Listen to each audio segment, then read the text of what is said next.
Con su venia, señoría, a los taxistas demandantes nos gustaría realizar una breve exposición del asunto a la sala antes de que nuestro letrado comience a desgranar en profundidad todo lo que ha ocurrido durante estos años. Bajo nuestro criterio, todas las VTCs de Uber, Cabify y Bolt llevan trabajando ilegalmente durante todos estos años y vamos a demostrárselo ahora mismo. Seguramente se esté usted preguntando, que si es cierto que son ilegales, ¿cómo es posible que hayan conseguido engañar a tanta gente durante tanto tiempo? Hay que partir de la base de que una VTC se trata de una autorización de transporte estatal, es decir, nacional. Mientras que los taxis disponen de 2 autorizaciones cada uno de ellos, una licencia municipal que les permite realizar servicios urbanos dentro de un municipio y un visado estatal, VT, que es como la VTC pero para taxis y que sirve para que un taxista pueda llevar a un cliente desde el municipio donde tenga su licencia, por ejemplo Madrid, hasta otra comunidad autónoma, como pudiera ser Barcelona en Cataluña. La Ley de Transporte Nacional establecía que las VTCs habilitarán para la realización de servicios, tanto urbanos como interurbanos, en todo el territorio nacional. Esto, si se interpreta de manera literal, parece indicar que una VTC puede realizar cualquier transporte en cualquier lugar de España. Sin embargo, esto entra en contradicción con la madre de todas las leyes de nuestro país, la Constitución española,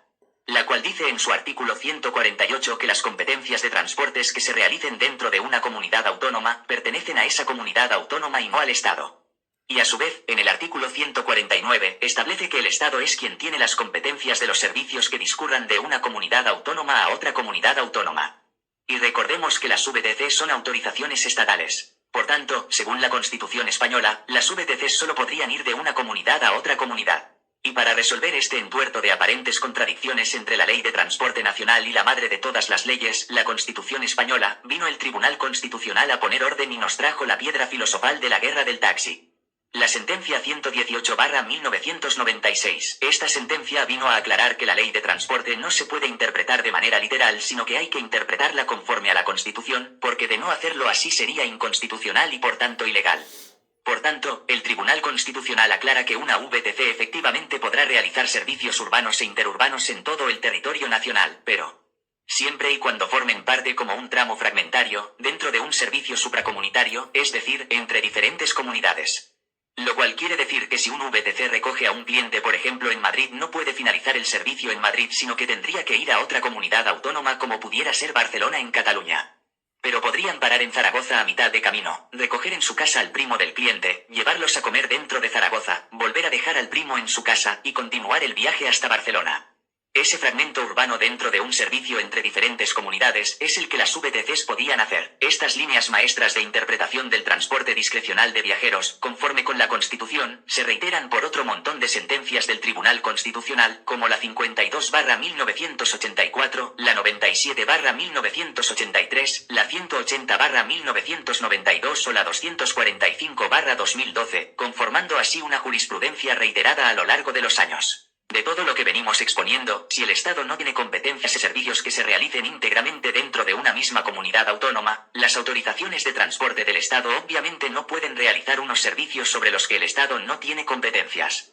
Traducido a un lenguaje aún más sencillo y coloquial, si yo no tengo permiso legal para entrar en tu casa, pues obviamente tampoco podré yo darle permiso a nadie para que entre en ella, porque yo no tengo ninguna autoridad sobre tu casa. No debería ser necesario llegar a este extremo, pero parece que el Tribunal Constitucional sí previó la posible existencia en un futuro de inversores millonarios y listillos y políticos corruptos que pudieran hacer absurdas o más bien, torticeras e interesadas interpretaciones de la ley, y se conoce que por eso lo determinó expresamente en la sentencia 118/1996 en su fundamento jurídico 17º. Durante el verano de 2018 los taxistas de Madrid y Barcelona se echaron a las calles de manera espontánea y arrastraron a los de toda España hacia una huelga indefinida. La gravedad de la situación provocó que el Ministerio de Fomento convocase una reunión con carácter de urgencia con los representantes de los taxistas. Las manifestaciones fueron desconvocadas una vez se acordó la redacción de un Real Decreto Ley con el que el gobierno de Pedro Sánchez prometió que acabarían con el proceder manifiestamente ilegal de las VTCs. El supuesto RDL anti-VTCs se aprobó finalmente en octubre de ese mismo año y fue conocido como Decreto Ábalos en honor al ministro de Fomento de por aquel entonces. El Real Decreto Ley modificaba la Ley de Transporte y decía que las VTCs ya no podrían realizar servicios urbanos, pero que les daba 4 años de moratoria en los que sí podrían haber continuado haciéndolos, y que pasados esos 4 años serían las comunidades autónomas las que podrían asumir, si ellas querían, las competencias de los servicios urbanos. Tanto las VTCs como incluso los taxistas asumieron que durante esos 4 años de moratoria las VTCs podrían seguir haciendo servicios urbanos como venían haciendo hasta ahora, desconocedores de que en realidad nunca deberían poder haberlo hecho. Así pues pasaron los 4 años pese a que los taxistas de las comunidades autónomas en las que gobernaba el Partido Popular daban por hecho que la derecha no iba a cambiar nada cuando finalizasen los 4 años, y así ocurrió. Todas las comunidades en las que gobernaba la derecha asumieron las competencias que creían que supuestamente les dio el Estado y permitieron seguir operando a las VTCs. Lo que no sabían aún ni las comunidades, ni las VTCs, ni los propios taxistas es que en verdad las VTCs nunca pudieron hacer servicios dentro de una comunidad autónoma, ni antes del decreto Ábalos, ni durante la moratoria, ni después. ¿Y entonces por qué lo hicieron antes, durante, y continúan haciéndolo después? Porque volvió a ocurrir exactamente lo mismo que con la ley de transportes anterior y se volvió a interpretar este decreto de manera literal y no conforme a la Constitución. Recordemos que lo único que había modificado el decreto Ábalos es que las VTCs ya no podrían realizar servicios urbanos a menos que las comunidades autónomas asumiesen las competencias de los mismos y los dejasen. Pero recordemos que según la sentencia 118/1996 del Tribunal Constitucional, los únicos servicios urbanos que pueden realizar las VTCs son aquellos que formen parte como un tramo fragmentario dentro de un servicio supraautonómico, acordaros del servicio Madrid-Barcelona y lo de ir a comer con el primo de Zaragoza. Por tanto, si interpretamos el decreto Ábalos conforme a la Constitución y no de manera literal, llegamos a la conclusión de que en verdad apenas modificó nada sustancial, pues las VTCs seguirán pudiendo realizar únicamente servicios que vayan de una comunidad autónoma a otra, solo que como ya no pueden hacer servicios urbanos, cuando recojas al primo de Zaragoza no podrás ir a comer dentro de Zaragoza sino hacia otro término municipal. Cabify demandó patrimonialmente al Estado por el supuesto daño económico que decían que suponía para la empresa el decreto Ábalos. Sin embargo, la sentencia del Tribunal Supremo del pasado mes de agosto de 2023 fue demoledora para Cabify y para las VTCs en general, pues el Supremo dictaminó que el Real Decreto Ley en verdad no introdujo ninguna modificación sustancial. Pero fue mucho más allá. El Tribunal Supremo apuntó a la cabeza de todas las VTCs, sentenciando que lo que ocurre en verdad es que llevan toda la vida trabajando ilegalmente, abusando de unas autorizaciones para realizar unos servicios que nunca han podido hacer. Mientras tanto, la presidenta de la Comunidad de Madrid, Isabel Díaz Ayuso, legislaba descaradamente a favor de los de siempre. Muy amiga ella de las VTCs y del presidente de su asociación mayoritaria, José Manuel Berzal, exconcejal del Ayuntamiento de Madrid por el Partido Popular y exdiputado de la Comunidad de Madrid también por el Partido Popular. José Manuel Berzal se trata de un personaje que estuvo imputado en la trama Púnica por intentar hacer desaparecer las noticias sobre la acusación por acoso sexual que recibió, y que llegó incluso a montarle una boda falsa a su pareja, la cual pensaba que se estaba casando con él pero era una boda falsa. Aprovechando que entonces era concejal del distrito de La Latina, montó todo un auténtico paripé. Seguramente será una coincidencia, pero mientras Berzal legislaba desde la administración a favor de las VTCs, su hijo se convertía en uno de los mayores magnates del mismo sector. Gracias a papi, desde luego así lo publicó el diario digital Moncloa.com. Tras finalizar su paso por la Asamblea de Madrid, papi Berzal se convirtió en el presidente de la Asociación Mayoritaria de VTCs, donde su hijo era otro magnate ya reconocido. Y según publicó también el diario Moncloa.com, se hacía con contratos públicos a dedo gracias a sus contactos. Ayuso no tuvo otra idea más brillante que regular unas autorizaciones de transporte que no son suyas y que por tanto no puede regular, para que pudieran operar dentro de la Comunidad de Madrid. Algo que tiene expresamente prohibido en 3 sentencias que parece que fueron previamente redactadas preveyendo que algún día apareciese un personaje como ella. El fundamento jurídico 17º de la ya mencionada en varias ocasiones, sentencia 118/1996 del Tribunal Constitucional, establece que a una autorización de transporte estatal como las VTCs no se le pueden aplicar poderes cuya competencia sea exclusiva de la Comunidad de Madrid, como en este caso es en transporte intraautonómico.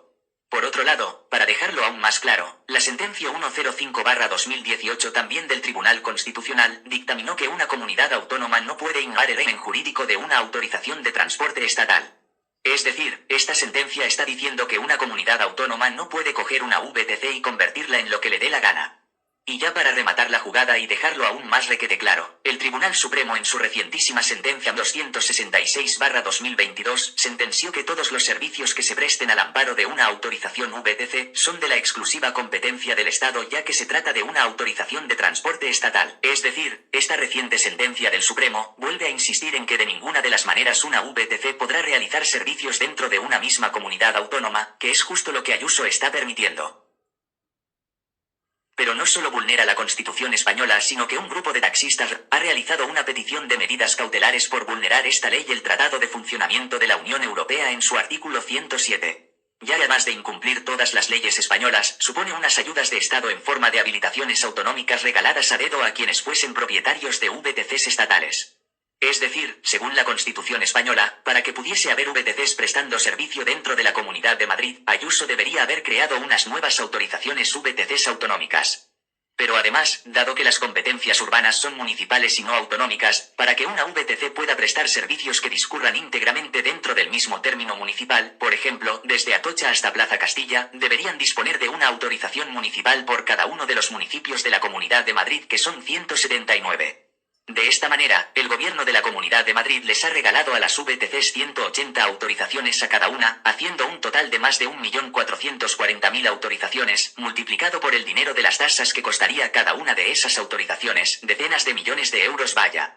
Es decir, que esta ley supone unas ayudas de Estado contrarias al Tratado de Funcionamiento de la Unión Europea, porque no solo se le regala un mercado entero a determinadas empresas seleccionadas a dedo, sino que además la administración pública ha dejado de percibir decenas de millones de euros en concepto de las tasas de las autorizaciones que Ayuso debería haber creado, pero no lo hizo.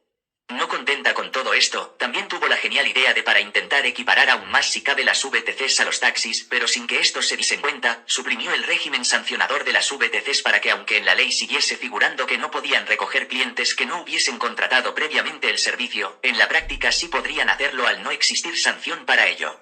Pero para su desgracia, los taxistas demandaron patrimonialmente a la Comunidad de Madrid por esa equiparación.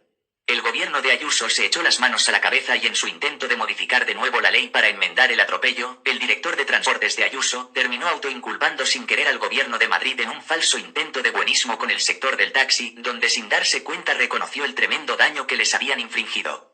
Porque ¿de qué nos sirve hacer un reglamento? Que lo haremos seguramente simultáneamente, pero ¿de qué nos sirve si luego no podemos sancionar determinadas cosas? ¿Qué no podemos sancionar? Pues no podemos sancionar el arrendar vehículos para ser utilizado como autotaxis de sustitución, no podemos sancionar el realizar transporte y contar al menos con el 5% de los vehículos adaptados, no podemos sancionar que los conductores no hayan superado la prueba que vamos a exigir para conducir una VTC,